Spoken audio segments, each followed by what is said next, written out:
to my channel. Perkenalkan, nama saya Suci Ramadhani, saya sekolah di SMK Negeri 5 Goa.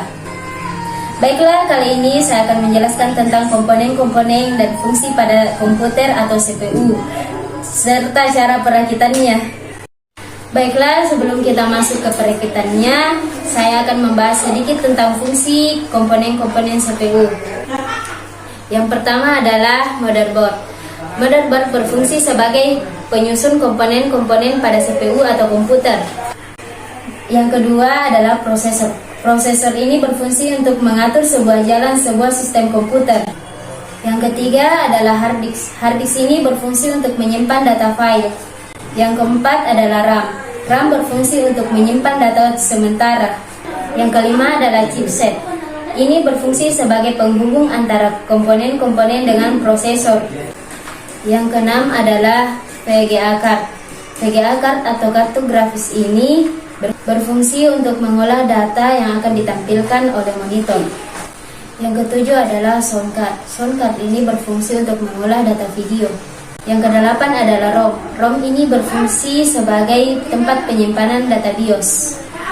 Yang kesembilan adalah baterai CMOS. Baterai CMOS ini berfungsi agar BIOS tetap aktif walaupun komputer dalam kondisi mati. Yang ke-10 adalah PC cooler atau heatsink. Ini bertujuan untuk mengurangi panas terhadap komputer. Yang ke-11 adalah HDD. HDD ini merupakan media penyimpanan data terhadap komputer. Yang ke-12 adalah optical disk drive. Berfungsi sebagai alat pembaca dari media penyimpanan berupa disk, DVD, atau CD. Yang ke-13 adalah power supply. Ini berfungsi sebagai penyuplai daya ke komponen-komponen terhadap CPU. Yang ke-14 adalah casing CPU.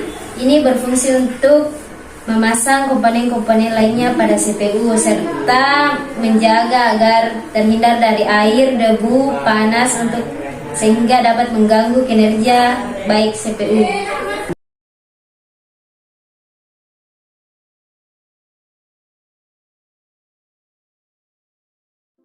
Sebelum kita masuk ke perakitannya, saya akan mengenalkan terlebih dahulu komponen-komponen yang akan digunakan pada CPU. Yang pertama adalah casing. Yang kedua adalah DVD ROM. Yang ketiga adalah hard disk.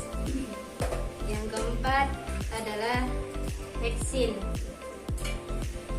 Yang kelima adalah power supply.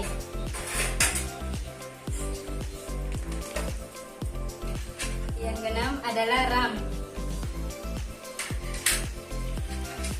Yang ketujuh adalah motherboard. Ini adalah prosesor dan baterai CMOS. Dan kali ini kita akan menggunakan dua alat ini, yaitu oven dan pasta prosesor. Nah, pertama-tama kita akan memasang DVD ROM.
Memasukkan motherboardnya, kita akan memasang prosesornya menggunakan pasta prosesor.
Setelah kita memasang komponen-komponen yang ada di motherboard, kita akan memasang motherboard tersebut ke casing CPU.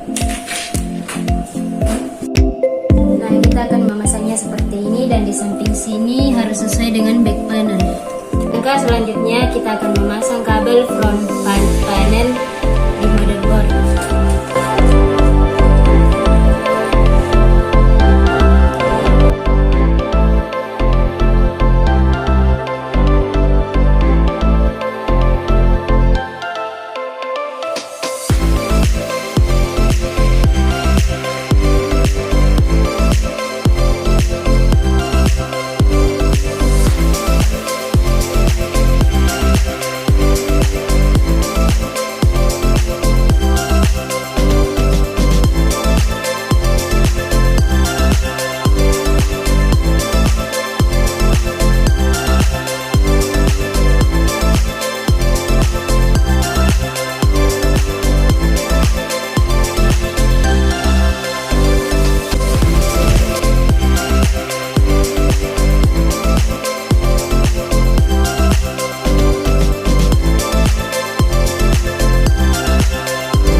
Selanjutnya kita akan memasang kabel slot 24 pin.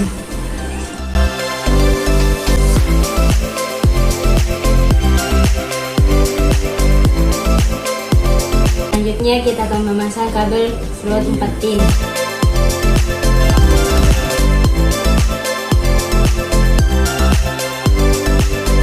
Selanjutnya kita akan memasang kabel port SATA ke DVD room. Kita akan memasang kabel SATA dari motherboard ke DVD room.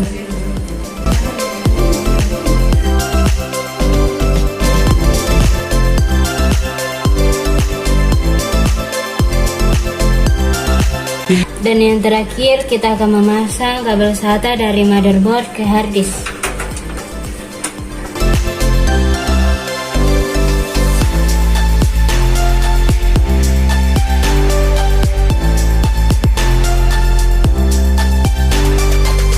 Sebelum dihubungkan ke monitor, pastikan komponen CPU aktif atau berfungsi.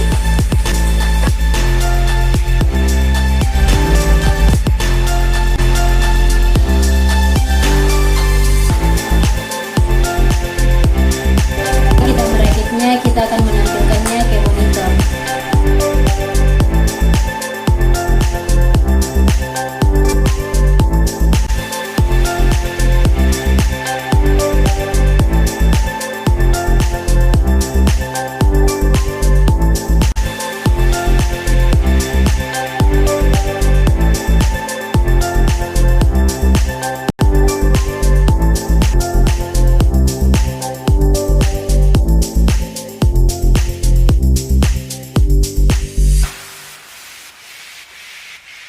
Setelah semua berfungsi, berarti perakitan kita kali ini telah berhasil.